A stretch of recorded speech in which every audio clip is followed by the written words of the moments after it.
Beyond the Door by Philip K. Dick. Larry Thomas bought a cuckoo clock for his wife without knowing the price he would have to pay. That night at the dinner table he brought it out and set it down beside her plate. Doris stared at it, her hand to her mouth. "My God, what is it?" She looked up at him bright-eyed. "Well, open it." Doris tore the ribbon and paper from the square package with her sharp nails, her bosom rising and falling. Larry stood watching her as she lifted the lid. He lit a cigarette and leaned against the wall.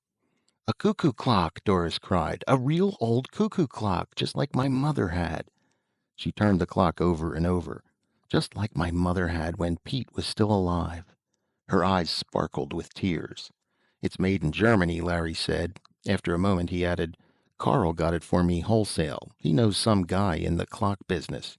Otherwise I would have—" He stopped. Doris made a funny little sound. "I mean, otherwise I wouldn't have been able to afford it." He scowled. What's the matter with you? You've got your clock, haven't you? Isn't that what you want?" Doris sat holding onto the clock, her fingers pressed against the brown wood. "Well," Larry said, "what's the matter?" He watched in amazement as she leaped up and ran from the room, still clutching the clock. He shook his head. "Never satisfied. They're all that way. Never get enough." He sat down at the table and finished his meal. The cuckoo clock was not very large. It was handmade, however, and there were countless frets on it, little indentations and ornaments scored into the soft wood. Doris sat on the bed, drying her eyes and winding the clock. She set the hands by her wristwatch. Presently she carefully moved the hands to 2 minutes of 10. She carried the clock over to the dresser and propped it up. Then she sat waiting, her hands twisting together in her lap, waiting for the cuckoo to come out, for the hour to strike. As she sat, she thought about Larry and what he had said, and what she had said, too, for that matter. Not that she could be blamed for any of it. After all, she couldn't keep listening to him forever without defending herself. You had to blow your own trumpet in the world. She touched her handkerchief to her eyes suddenly. Why did he have to say that about getting it wholesale? Why did he have to spoil it all? If he felt that way, he needn't have gotten in the first place. She clenched her fists. He was so mean. So damn mean. But she was glad of the little clock sitting there ticking to itself, with its funny grilled edges and the door. Inside the door was the cuckoo, waiting to come out. Was he listening, his head cocked on one side, listening to hear the clock strike so that he would know to come out? Did he sleep between hours? Well, she would soon see him. She could ask him. And she would show the clock to Bob. He would love it. Bob loved old things, even old stamps and buttons. He liked to go with her to the stores. Of course, it was a little awkward, but Larry had been staying at the office so much, and that helped. If only Larry didn't call up sometimes to... There was a whir. The clock shuddered, and all at once the door opened. The cuckoo came out, sliding swiftly. He paused and looked around solemnly, scrutinizing her, the room, the furniture. It was the first time he had seen her, she realized, smiling to herself in pleasure. She stood up, coming toward him shyly. "Go on," she said. "I'm waiting." The cuckoo opened his bill. He whirred and chirped quickly, rhythmically. Then, after a moment of contemplation, he retired, and the door snapped shut. She was delighted. She clapped her hands and spun in a little circle. He was marvelous. Perfect. And the way he had looked around, studying her, sizing her up. He liked her. She was certain of it. And she, of course, loved him at once, completely. He was just what she had hoped would come out of the little door. Doris went to the clock. She bent over the little door, her lips close to the wood. "Do you hear me?" she whispered. "I think you're the most wonderful cuckoo in the world." She paused, embarrassed. "I hope you'll like it here." Then she went downstairs again, slowly, her head high. Larry and the cuckoo clock really never got along well from the start. Doris said it was because he didn't wind it right, and it didn't like being only half wound all the time. Larry turned the job of winding over to her. The cuckoo came out every quarter hour and ran the spring down without remorse, and someone had to be ever after it, winding it up again. Doris did her best, but she forgot a good deal of the time. Then Larry would throw his newspaper down with an elaborate, weary motion and stand up.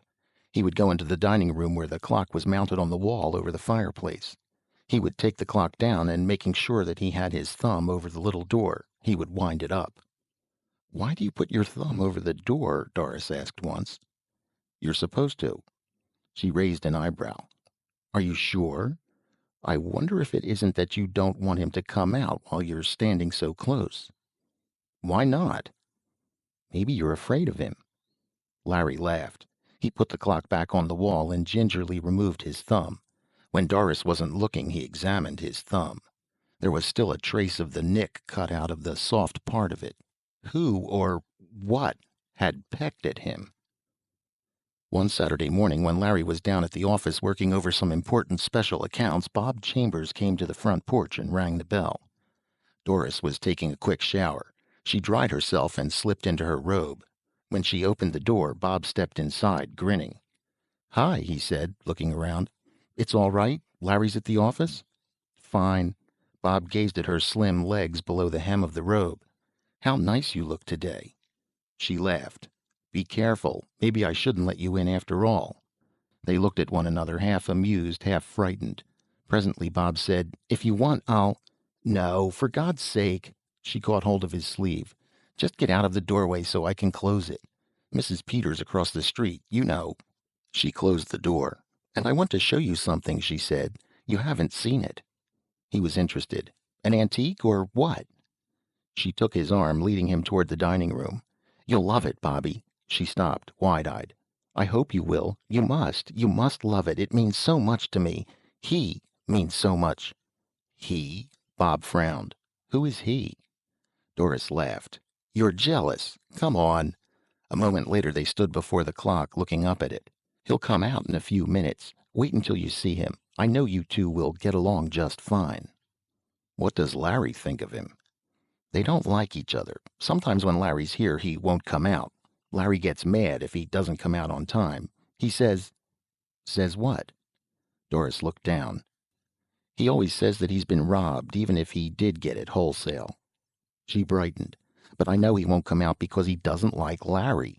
When I'm here alone, he comes right out for me every 15 minutes, even though he really only has to come out on the hour." She gazed up at the clock. "He comes out for me because he wants to. We talk. I tell him things, of course. I'd like to have him upstairs in my room, but it wouldn't be right." There was the sound of footsteps on the front porch. They looked at each other, horrified. Larry pushed the front door open, grunting. He set his briefcase down and took off his hat. Then he saw Bob for the first time. "Chambers, I'll be damned." His eyes narrowed. "What are you doing here?" He came into the dining room. Doris drew her robe about her, helplessly backing away. Bob began. "That is, we—" He broke off, glancing at Doris. Suddenly the clock began to whir. The cuckoo came rushing out, bursting into sound. Larry moved towards him. "Shut that din off," he said. He raised his fist toward the clock. The cuckoo snapped into silence and retreated. The door closed. "That's better." Larry studied Doris and Bob, standing mutely together. "I came over to look at the clock," Bob said. "Doris told me that it's a rare antique and that—" "Nuts. I bought it myself." Larry walked up to him. "Get out of here." He turned to Doris. "You too. And take that damn clock with you." He paused, rubbing his chin. "No. Leave the clock here. It's mine. I bought it and paid for it." In the weeks that followed after Doris left, Larry and the cuckoo clock got along even worse than before. For one thing, the cuckoo stayed inside most of the time, sometimes even at 12 o'clock when he should have been busiest. And if he did come out at all, he usually spoke only once or twice, never the correct number of times. And there was a sullen, uncooperative note in his voice, a jarring sound that made Larry uneasy and a little angry. But he kept the clock wound, because the house was very still and quiet, and it got on his nerves not to hear someone running around, talking and dropping things. And even the whirring of a clock sounded good to him. But he didn't like the cuckoo at all, and sometimes he spoke to him. "Listen," he said late one night to the closed little door. "I know you can hear me. I ought to give you back to the Germans, back to the Black Forest." He paced back and forth. "I wonder what they're doing now, the two of them. That young punk with his books and his antiques. A man shouldn't be interested in antiques. That's for women." He set his jaw. Isn't that right?" The clock said nothing. Larry walked up in front of it. "Isn't that right?" he demanded. "Don't you have anything to say?" He looked at the face of the clock. It was almost 11, just a few seconds before the hour. "All right. I'll wait until 11. Then I want to hear what you have to say. You've been pretty quiet these last few weeks since she left." He grinned wryly.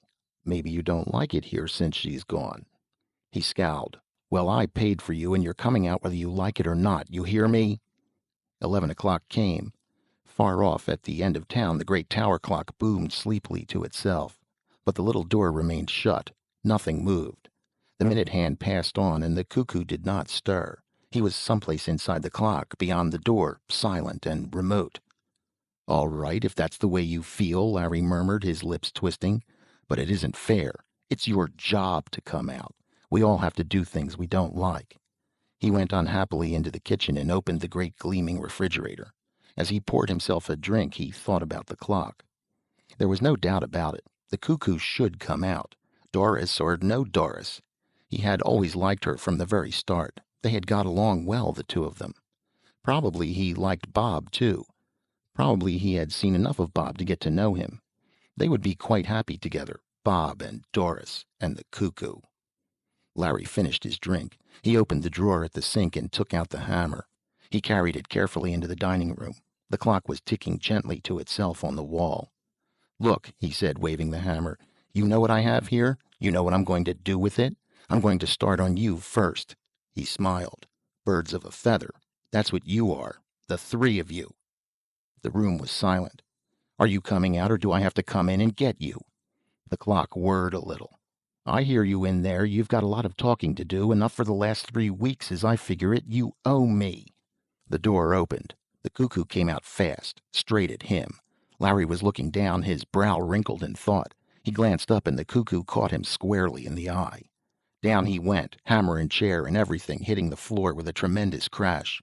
For a moment the cuckoo paused, its small body poised rigidly. Then it went back inside the house. The door snapped tight shut after it. The man lay on the floor, stretched out grotesquely, his head bent over to one side. Nothing moved or stirred. The room was completely silent, except, of course, for the ticking of the clock. "I see," Doris said, her face tight. Bob put his arm around her, steadying her. "Doctor," Bob said, "can I ask you something?" "Of course," the doctor said. "Is it very easy to break your neck falling from so low a chair?" "It wasn't very far to fall. I wonder if it might not have been an accident. Is there any chance it might have been suicide?" The doctor rubbed his jaw. "I never heard of anyone committing suicide that way. It was an accident, I'm positive." "I don't mean suicide," Bob murmured under his breath, looking up at the clock on the wall. "I meant something else." But no one heard him. End of Beyond the Door by Philip K. Dick.